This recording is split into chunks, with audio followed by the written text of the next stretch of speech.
2022 में मैंने सबसे पहले सीजीएल दिया। उस टाइम सर मेरा 200 में से सिर्फ 70 नंबर आया था। ऐसा हाल था कि मुझे मतलब मैथ का नाम सुन के ही डर लगता था। आप विश्वास नहीं करेंगे, लेकिन सर यूपी बोर्ड में 70 नंबर का पेपर होता है मैथ का। हाँ। उसमें से मेरा सर मात्र 24 नंबर ही आया है। जब आपको ये बताया गया था कि इसमें तो मैथ्स भी एक अच्छा खासा रोल प्ले करता है, तो फिर डर नहीं लगा यार मैथ्स तो मेरा पहले से ही वीक है? डर तो बहुत लगा कि अब क्या करूं। मतलब मेरा जब 70 नंबर आया 22 में, तब मैं मतलब स्टेशन पे रोया। फिर मुझे लगा कि अब तो कुछ लाइफ में करना पड़ेगा। जैसे सर आपका वो प्रैक्टिस आता था, आपका प्रैक्टिस, फिर मैं प्रीवियस ईयर भी लगाता था। अच्छा। उसके साथ जो मतलब मॉक में लगाई मैं, फिर मैंने देखा मेरा कौन सा चैप गलत हो रहा है, तो उसको बुक से लगा। आपके मॉक टेस्ट लगाने का तब तक कोई फ़ायदा नहीं है जब तक आप मॉक टेस्ट का एनालिसिस न करो। अगर वीडियो देखना है तो सिर्फ एक बार देखो, कॉपी पे लिख लो, कॉपी को रिवाइज करते रहो। 2023 की बारी आई। 2023 में मतलब मैंने सर अच्छा खासा प्रैक्टिस कर लिया। 2023 का 6-7 महीने बाद पेपर था।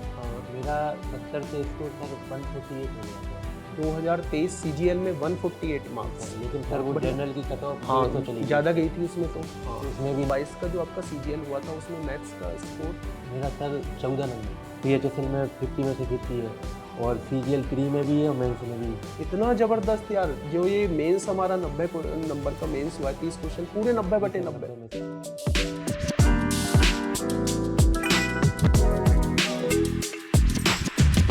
प्यारे दोस्त नमस्कार।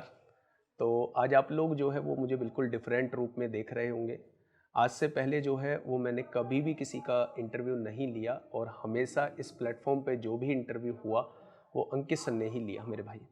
लेकिन ये भाई, अगर जब मैंने इनके संघर्ष की कहानी सुनी, वास्तव में मुझे लगा कि इनका इंटरव्यू जो है वो मुझे लेना चाहिए, और मैं इनका इंटरव्यू प्यारे दोस्त ले रहा हूँ। ज़्यादा बड़ा इंटरव्यू नहीं होगा। पहले मैं भाई के बारे में थोड़ा सा बता देता हूँ।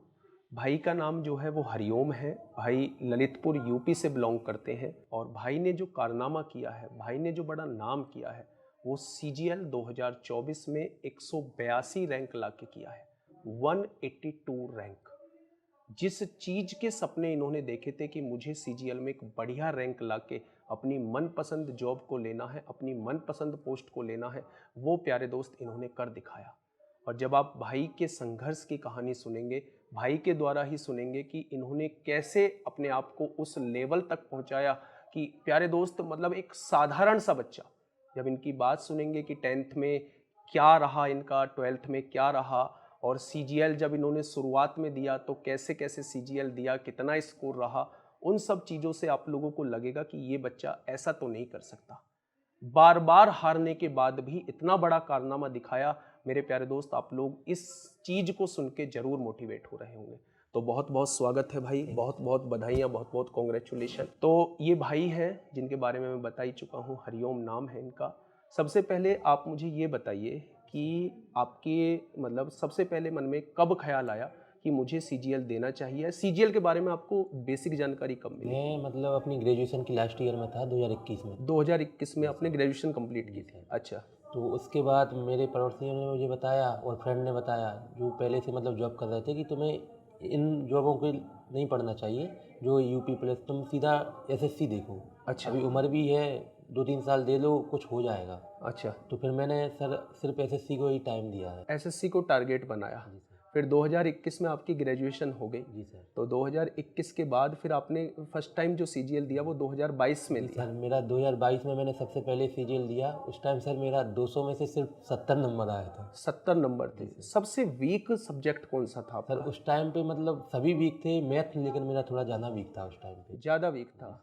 क्या अगर मैं बात करूं 10th क्लास में, 12th क्लास में मैथ से कुछ डर जैसा 10th माहौल क्लास रहा है? में तो ऐसा हाल था कि मुझे मतलब मैथ का नाम सुन के ही डर लगता था। अच्छा। मतलब अगर आप विश्वास नहीं करेंगे, लेकिन सर यूपी बोर्ड में 70 नंबर का पेपर होता है मैथ का। हाँ। उसमें से मेरा सर मात्र 24 नंबर ही आया है। मतलब मैं एक नंबर से पास हुआ हूँ मैथ में। भाई कमाल। 12th में? 12th में फिर मैंने बायो ले ली थी सर। ये देखो 10th में भाई का स्कोर जो है वो 70 में से 24 नंबर है, और मैथ्स ने ऐसा डर पैदा कर दिया कि भाई की हिम्मत ही नहीं हुई कि 11th-12th में मैथ रखा जाए। भाई ने फिर बायो ले ली। फिर उसके बाद सर ग्रेजुएशन में क्या किया था आपने? वो बायो से की है मैंने ग्रेजुएशन। अच्छा। बायो फिजिक्स केमिस्ट्री से। उसके बाद फिर जब आपको ये बताया गया था कि इसमें तो मैथ्स भी एक अच्छा खासा रोल प्ले करता है, तो फिर डर नहीं लगा यार मैथ्स तो मेरा पहले से ही वीक है, अब कैसे मैथ्स को मैं करूँगा? जी सर, डर तो बहुत लगा कि अब क्या करूं। मतलब मेरा जब 70 नंबर आया 22 में, तब मैं मतलब स्टेशन पे रोया कि मेरा मतलब मैंने मैथ को टच ही नहीं कर पाया उस टाइम पे, मैं सच बताऊँ तो मेरा कानपुर पेपर था, तो मैं उस टाइम पे बहुत रोया, मैंने बताया भी नहीं किसी को। तो फिर मुझे लगा कि अब तो कुछ लाइफ में करना पड़ेगा, नहीं तो ऐसे ही नहीं चलेगा। वो सर जिस चीज़ को हम टाइम देंगे तो वो तो धीरे धीरे अपने आप ठीक होगी। बिल्कुल बिल्कुल। तो फिर मैंने मतलब मैथ पे मैंने फिर यूट्यूब पे कई लोगों की वीडियो देखी। अच्छा। फिर मैंने प्रीवियस ईयर लगाना भी चालू किया वहीं से, कि मैं प्रीवियस ईयर में देखूँ मेरा कितना है, क्या बन रहा है। तो वहीं से मुझे मिला कि जो गलत हो रहा है, मैं मतलब मॉक एनालिसिस भी अच्छा करता था मैथ का, मतलब मैथ का जो मेरा क्वेश्चन गलत हो रहा है वो मैं लिख लेता था कॉपी पे। मैं इस चीज़ को बार बार बोलता हूँ कि आपके मॉक टेस्ट लगाने का तब तक कोई फ़ायदा नहीं है जब तक आप मॉक टेस्ट का एनालिसिस ना करो। आप जो गलती कर रहे हो उसको पहचानो, उसको मतलब ये कोशिश करो कि वो नेक्स्ट जब आप मॉक टेस्ट लगाओ उसमें वो गलती दोहराई ना जाए। तो मेरे प्यारे दोस्त, यहाँ पहला पॉइंट आपको ये सीखना है कि आपको टाइम टू टाइम जो है जिस मॉक को आप दे रहे हैं उसका एनालिसिस करना है। फिर अच्छा, एक बात मुझे एक छोटी सी बताइए कि जैसे आपका मैथ्स बहुत वीक था, आपको शुरुआत में दिक्कतें नहीं आई? आपको शुरुआत में बार बार ऐसा नहीं लगा कि यार ये चीज़ें मुझे समझ में नहीं आ रही हैं, क्या मुझसे मैथ हो भी पाएगा या नहीं हो पाएगा? बार बार ऐसा नहीं लगा? ऐसा मेरे साथ बहुत हुआ है, मतलब कि मैं वीडियो देखता ही रहता था पहले सिर्फ कि मतलब इनका वीडियो देख लिया, उनका वीडियो देख लिया कि मेरा हो जाएगा, लेकिन नहीं हो पा रहा था। फिर मैंने मतलब एक टारगेट किया कि अगर वीडियो देखना है तो सिर्फ एक बार देखो, कॉपी पे लिख लो, कॉपी को रिवाइज करते रहो मतलब। तो मेरा यही था कि अगर किसी टीचर का मैंने किसी टॉपिक को किया है तो उसको एक बार ही मैंने देखा है, मैंने फिर नोट कर लिया है कि अब उनका वीडियो नहीं देखना, कॉपी से ही पढ़ना है। उसका कॉपी का रिवीजन करना, अपने नोट्स का रिवीजन करना है। तो दूसरा पॉइंट यहाँ से ये मिलता है कि आपको भी बार बार, बहुत सारे बच्चों को ये लगता है, जैसे मेरे भी मतलब वीडियो सेक्शन में कमेंट्स आते हैं कि सर हम मैथ्स भूल जाते हैं, मैथ्स पढ़ने के बाद 2-3 दिन बाद हम उसे रिवीजन ना करें तो हम भूल जाते हैं।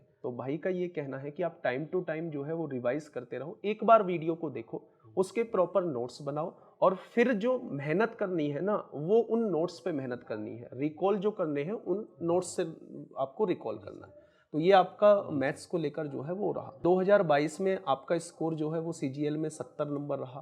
फिर उसके बाद 2023 की बारी आई। 2023 में मतलब मैंने सर अच्छा खासा प्रैक्टिस कर लिया। 2023 का 6-7 महीने बाद पेपर था। हाँ। मेरा 70 से स्कोर सर 148 हो गया था उस टाइम। 2023 सीजीएल में 148 मार्क्स। लेकिन सर वो जनरल की कट ऑफ हाँ 150 चली गई, ज़्यादा गई थी उसमें। तो हाँ, तो उसमें भी नहीं हो पाया, वहाँ निराशा हाथ लगी। फिर उसके बाद सर सीएचएसएल में मेरा हो गया था। 2023 में सीएचएसएल में फाइनल हो गया था? नहीं सर, प्री हो गया था।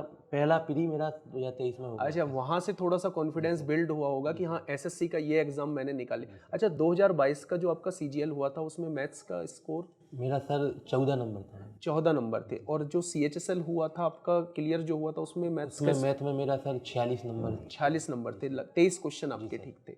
बहुत बढ़िया। देखो ऐसा होता है भाई मेरे इम्प्रूवमेंट, तो आप कोई भी चीज़ मुश्किल नहीं है, अगर आप मेहनत करेंगे ना और मन से करेंगे मेहनत, तो मेरे भाई कोई भी चीज़ मुश्किल नहीं है। जहाँ एक तरफ गिर पड़ के पास होना, 11th-12th में मैथ्स को बिल्कुल छोड़ देना और वहाँ उसके बाद इतना ज़बरदस्त कमबैक, वाकई में काबिल तारीफ है भाई। 2024 में फिर बारी आती है। 2024 में सर सीएचएसएल में मेरा अच्छा, सीएचएसएल प्री क्लियर हो गया था, मेंस में रह गया था। मेंस रह गए थे। फिर अभी 2024 में सर मेरा मतलब सिलेक्शन पोस्ट में मेरा आउट ऑफ 50 है मैथ में। अच्छा, सीएचएसएल में 50 में से 50 है, और सीजीएल प्री में भी है और मेंस में भी 100 of 100 है सर। भाई इतना ज़बरदस्त यार। जो ये मेंस हमारा 90 नंबर का मेंस हुआ है, 30 क्वेश्चन पूरे 90/90, और प्री में 50/50। वाकई में काबिल तारीफ, वाकई में भी सर 50 में से 50 रीजनिंग, 50 में से 50 मैथ प्री में। अच्छा, मतलब अगर मैं एक जनरल क्वेश्चन पूछूंगा, वो बच्चों के पॉइंट ऑफ व्यू से पूछ रहा हूँ, क्योंकि ये ऐसे लोगों से सुनना ज़्यादा पसंद करेंगे जो इनके जैसे ही, मतलब सारी चीज़ें उनके जैसी ही हैं।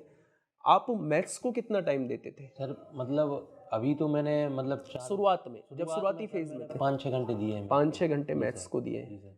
अच्छा, मतलब जैसे सर आपका वो प्रैक्टिस आता था, आपका प्रैक्टिस, फिर मैं प्रीवियस ईयर भी लगाता था। अच्छा, उसके साथ जो मतलब मॉक में लगाए मैं, उससे मैंने देखा मेरा कौन सा गलत हो रहा है तो उसको बुक से लगाना, यही था। अच्छा, ये रहा है। चलिए, तो बस मैं आप लोगों से ये बताना चाहता था कि मतलब भाई ने इतना बड़ा कमबैक किया है मैथ्स के बारे में, और बाकी तो खैर इन्होंने मतलब ऐसा कोई सब्जेक्ट नहीं था जिस पे इनकी शुरुआत से कोई इतनी मतलब बेकार हालत रही हो। मैंने पर्टिकुलर मैथ पे इतना फोकस इसलिए किया क्योंकि सबसे ज़्यादा जो बेकार हालत थी भाई की वो 10th से मैथ को ही लेकर थी, और उसके बाद फिर ज़बरदस्त कमबैक जो किया है वो मैथ में किया है। तो यही चीज़ जो है भाई के थ्रू मैंने आप तक पहुंचाने की कोशिश की है। तो एक बार फिर से आपको बहुत बहुत बधाई, ऐसे ही मेरे भाई आगे बढ़ो। ठीक है, धन्यवाद।